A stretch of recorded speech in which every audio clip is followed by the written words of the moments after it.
Hello, brothers and sisters. Welcome back to the Sermon on the Mount. We're in the last chapter, in the last section of this wonderful sermon, where Jesus will get a bit sporadic. He's going to give some big chunk of teachings, like we saw through chapter 5 and 6, but then he's going to throw out expressions, phrases, verses, if you will, that kind of connect to nothing, and then goes back to another section that still kind of connects with the rest. And some are kind of perplexed. They're thinking that maybe Matthew is the one that took some of the other stuff Jesus said and put it in the sermon here. I don't think that. I think this is the way Jesus wanted to put it. That he's actually doing what Paul will later do as well when he writes the epistles. The epistles. Think of Galatians or First Thessalonians. They all end with a moment where when Paul is just throwing a bunch of information at us. It doesn't really connect together. Right? Pray without ceasing and then test the spirits. What? I think he's doing like Jesus. He's doing right here in chapter 7. Which is why, though, that I'm going to take some of these one phrase sayings and keep them for after. So what I'm going to do is actually focus on the first main section, 1 to 5, and the second one, 7 to 11. And then I'll take together some of the little bunched up one phrase sayings, like verse 6, verse 12, and 13 and 14. Then we'll attack the rest, which are all interconnected, or all bigger sections. And yet there is a theme that connects all of this together, a bit like in chapter 5 and 6. And this theme is judgment.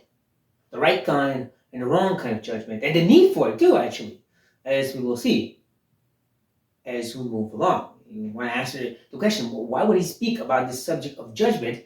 Well, we'll answer that throughout the next videos. We'll start with a negative twist. Yeah, Jesus right away says,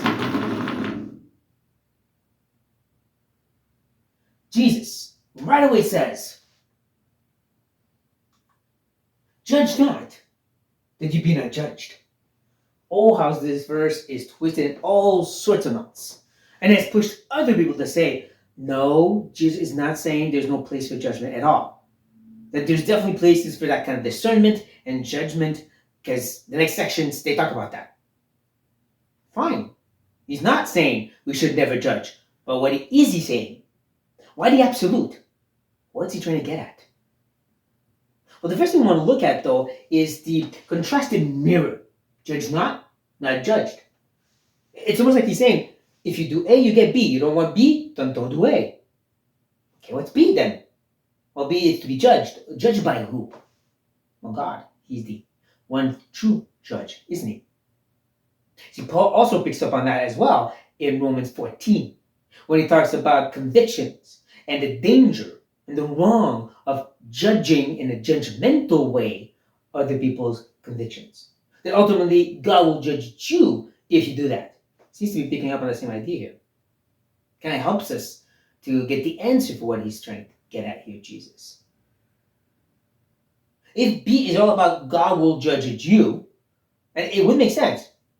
Because Jesus is also the one who says, if you forgive, you'll be forgiven. If you don't forgive, you won't be forgiven. It seems to connect the two, like here.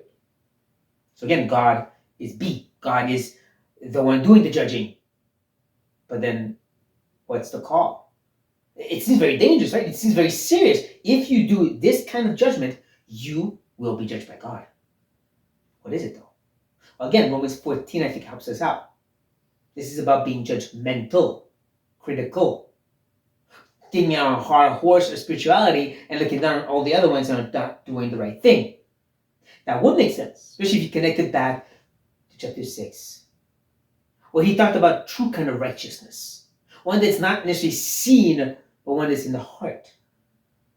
And right kind of prayer that's not about getting stuff done for us. A heart that's not focused on earthly things, but spiritual things. Well, in that case, it is tempting to look around us and start being judgmental. Well, I think you're piling up treasures on heaven by doing that, my friend. And I think your prayers are very repetitive, so that's not a good kind of prayer. It goes with it, doesn't it? After speaking about the subject of true righteousness in the heart, we will look around people and try to see, well, I think that shows their heart is not really righteous. And right away, Jesus says, don't do that, or God will be the one to judge you. James picks up on that same idea as well, by the way. Just like Paul, he does too. He says in James 4:12, there's only one lawgiver and judge, the one who is able to save and destroy. But you, who are you to judge your neighbor? Again, in a judgmental way. In one that kind of measures, are you really being obedient to the law? Because I don't think you are. Who made you judge? God is the judge. Just like in Romans 14. So, A, be judgmental, and you'll get B, God will judge you. And we see this even fuller when you get to the next verse, which will explain what he says in verse 2, what he means by verse 2. For, I'm going to explain myself now. For, with the judgment you pronounce, you will be judged. And with the measure you use, it will be measured to you. This is what we call parallelism in Hebrew, where you repeat the same idea, but in a different way. So measure and judgment is the same thing. And what's interesting is in the Greek, what Jesus is actually saying or repeating is 3 times the word judge or judgment. So he's saying, like, for with the judgment you judge, you will be judged. Again, we see this attitude of you making yourself the judge.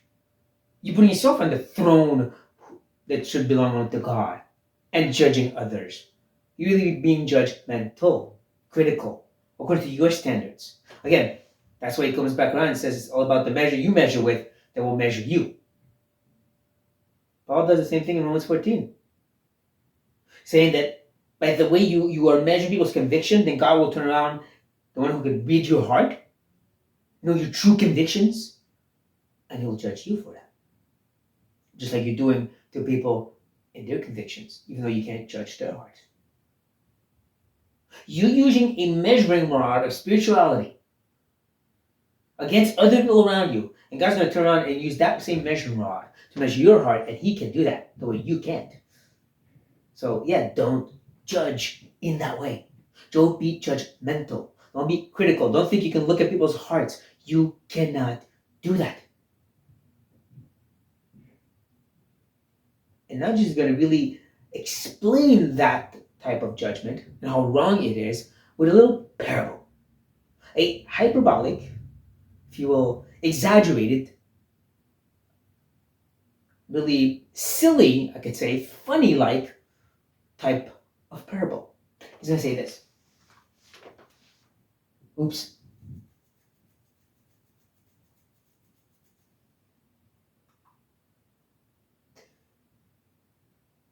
He says this.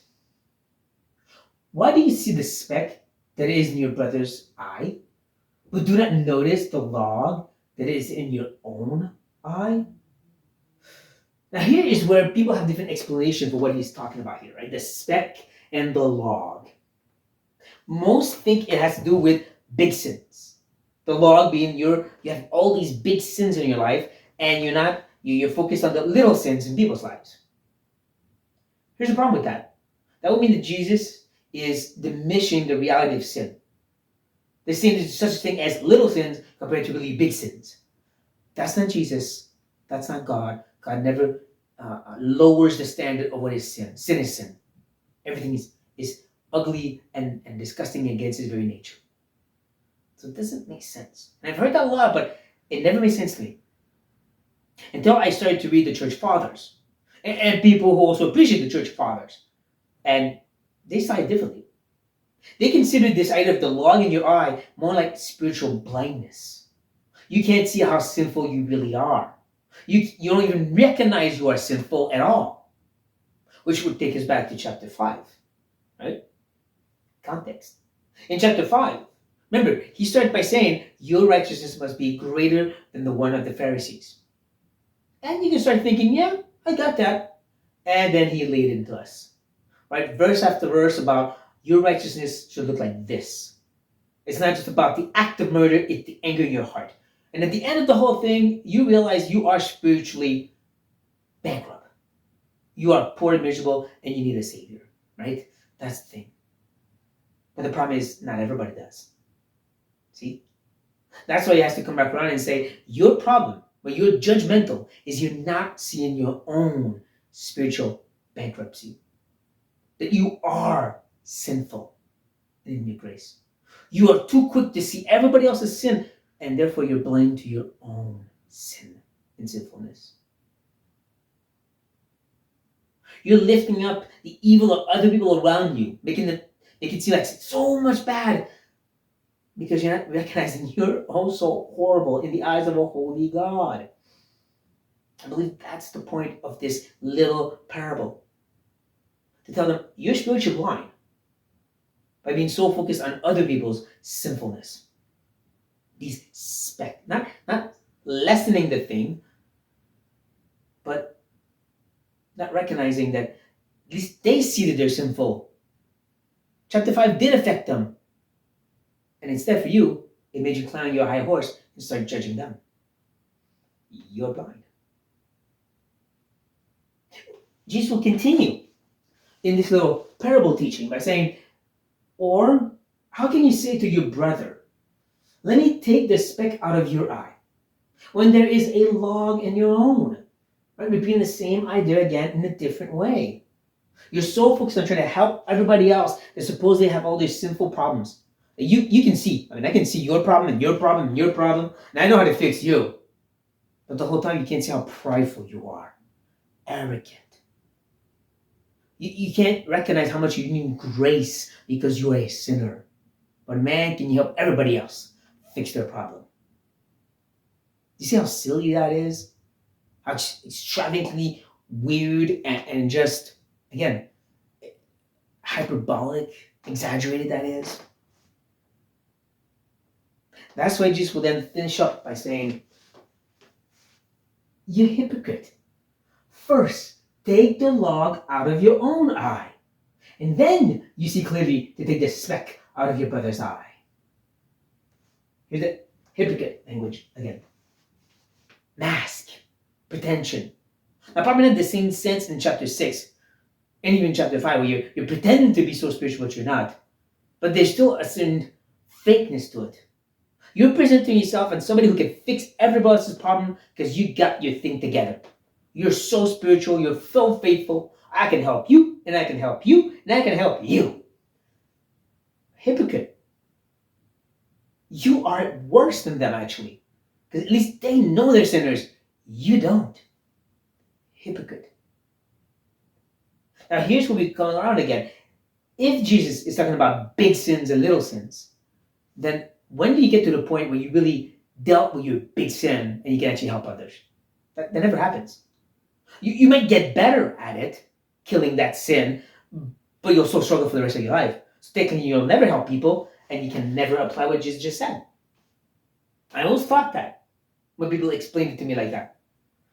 Technically you'll never help anybody then. But if instead it's about recognizing your sinfulness, being humble, recognizing your need of grace, when you get there, even though you're still struggling with sin, when you get to that point where you've humbled yourself, recognize your need of grace, how you depend on God and Christ, then you're able to help others. Because that's what it's all about, right? Mercy. Mercy, oh Lord. Like that sinner, that tax collector, when compared to that religious man. When you're more like that tax collector, then you're able to help other people with their problems and their battles. Because you've tasted how you need grace and mercy to make it through your sinfulness, and then you can come close to them and say, yeah, I understand what you're going through. We need grace and mercy together.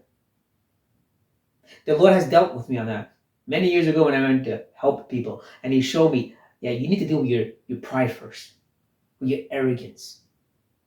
You need to be humbled, and then you can help people with their struggles. I believe this is where Jesus goes to. And it needs to be said. It needs to be said to them, the Jewish audience He's talking to, but also to us. We can really focus too much on how we have our thing together, that we're spiritually strong, and I am mature, and I can't help but see all these people sin. And in reality, You can't help anybody when you have that kind of attitude. May the Lord humble our hearts, remind us how we live by grace alone, never by our faithfulness, and then we can help each other out, dear brothers and sisters. On that note, be blessed.